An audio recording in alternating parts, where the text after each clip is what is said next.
Joe, how much more difficult does it make your job when you're playing with a short bench? It's not such a big deal in the American League, and we're not saying it's going to be like this for a long time. We just felt today we call it the extra pitcher, and we'll iron this out, and it shouldn't last too long. Brian said you asked specifically for Coffin. What did you like about him last time that you saw him on the mound? I liked he threw strikes. I liked that he attacked the hitters, and I liked the depth of his slider. I think it's important, against right-handed hitters. I can think that he can be really effective.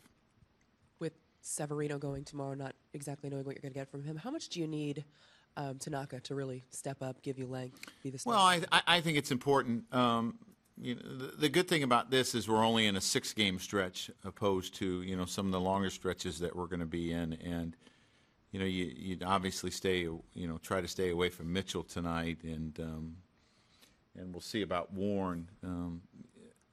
But I think it's important that he gives us some distance. Well, my thought is Thursday, in a sense, just because he threw 80 pitches on Saturday, and that would be his normal day. Kenny. Joe, you guys rank among the league leaders in bullpen innings and conversely among the fewest starter innings. Do you think you want to strike more of a balance, or do you think that's just the way you're designed and it's your job to manage? Well, I think it's who we are. Obviously, it's not how you exactly draw it up. If you can get more innings out of your starters, it's probably less movement in your bullpen, and I think it's one of the reasons we've had so much turnover, trying to keep fresh arms and the guys at the back end, not pitching them in a sense in games that they shouldn't be in. So I think that's why you've seen a lot of turnover. But it's worked for us, and we'll continue to balance it out the best way we can. Mark. Joe, Tanaka had pretty good numbers in his first 7 starts. The last 7 starts have not been nearly as good. What have you seen as a major difference from those first 7 to now? I think some of it has been the inconsistency of his split, where he's left some of them up early in the game. And I think it's important that he gets it going right away. With Pineda out for the next month and CC not pitching particularly well, how important is it for Tanaka to step up and be that number 1 guy for you again? Well, I think it's important that, he pitches well moving forward. And all our guys pitch well.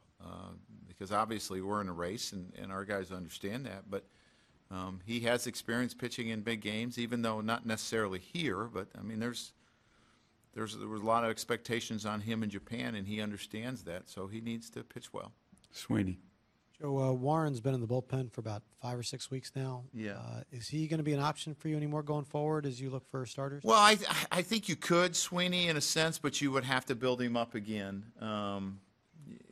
He's probably to the point where you could get 50 or 60 pitches right now. If you chose to do that, we're in an innings thing where he's over what he's been the last few years, and we still have 50-something games to go. So that's a concern of ours. But, it's something obviously that could be discussed.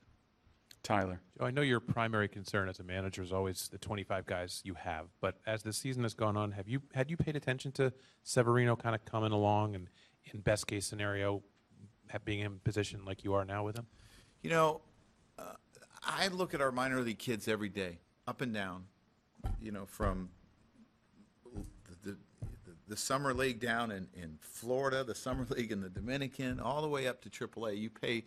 You really pay attention, and obviously you get to know a lot of these guys in spring training, and you probably pay attention to those guys more just because you're familiar and at some point there's a chance for them to help you, and which we've seen a lot of that.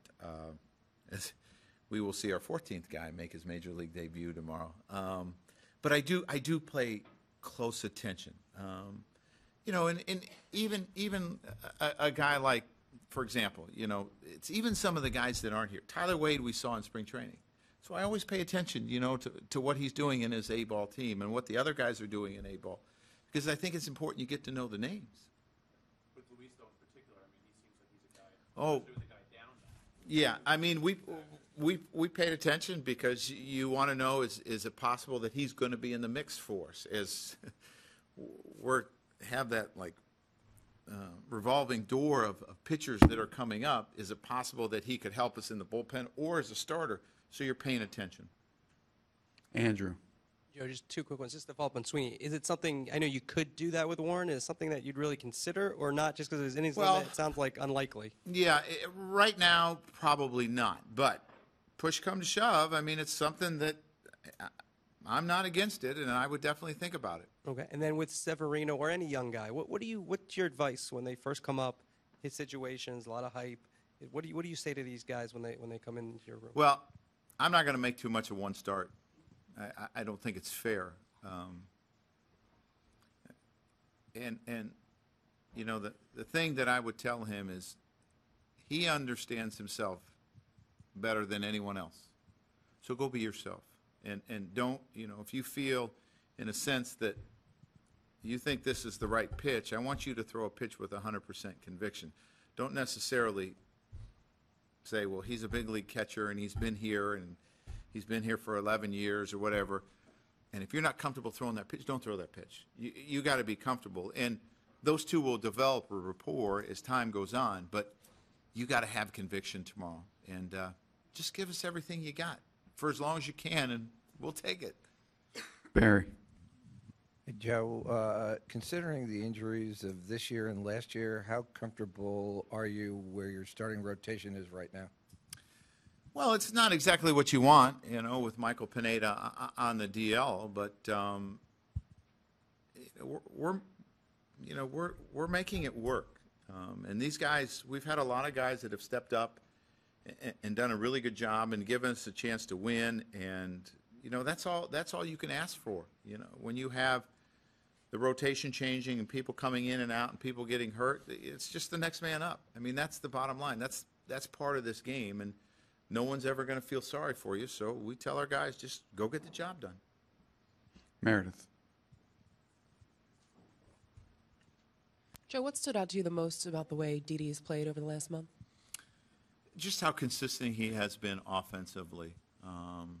He's really swung the bat pretty well against left-handers, too.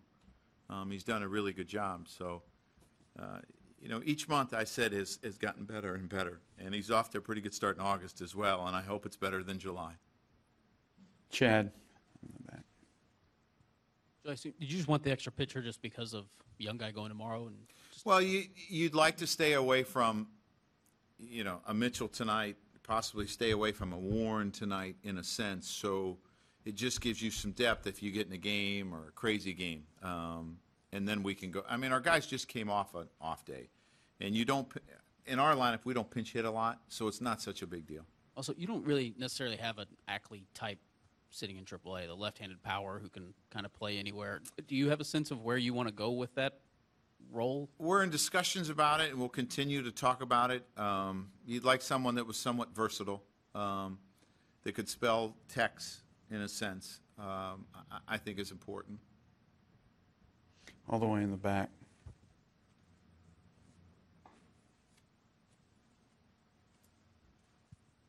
Joe, go back with Diddy. How you can explain such big transformation that he's got between beginning of the year or the way he is right now in the last 2 months and a half, and how good he would be for the team at this moment? Well, I don't think it's necessarily uncommon in the game of baseball that young players do this. And as they continue to play, they get more comfortable and, you know, continue to blossom as a player. And that's what you want. You know, there's a lot of adjustments that young players have to go to because pitchers adjust to you and so forth. And I think sometimes people forget that it takes players time when they come to New York to figure out, in a lot of cases, how to play here. And I'm not just talking about young players. I'm talking about mature, great free agents that have come here. It takes time to adjust. And I think Didi was probably trying to get off to a great start, trying to do too much in the beginning, and he relaxed. So I don't think it's uncommon. It's just around here a lot of times we don't have a lot of young players where you see that. We have a lot of veterans in a lot of positions, and you have your expectations, and you say, over time, this is what is going to happen. I think Didi's, you know, in a sense, is just learning what he's capable of becoming. Anybody else? Right here at the end. Joe, do you have to watch Severino's innings at all down the stretch, or is he ready to roll? No, I think he's in a pretty good spot where he's at. you know, it wouldn't be the worst thing if he won 8 innings every time, and then we had to be concerned. But I think he's in a pretty good spot. His innings were somewhat controlled down there. And if I'm told we have to manage it, I'll manage it.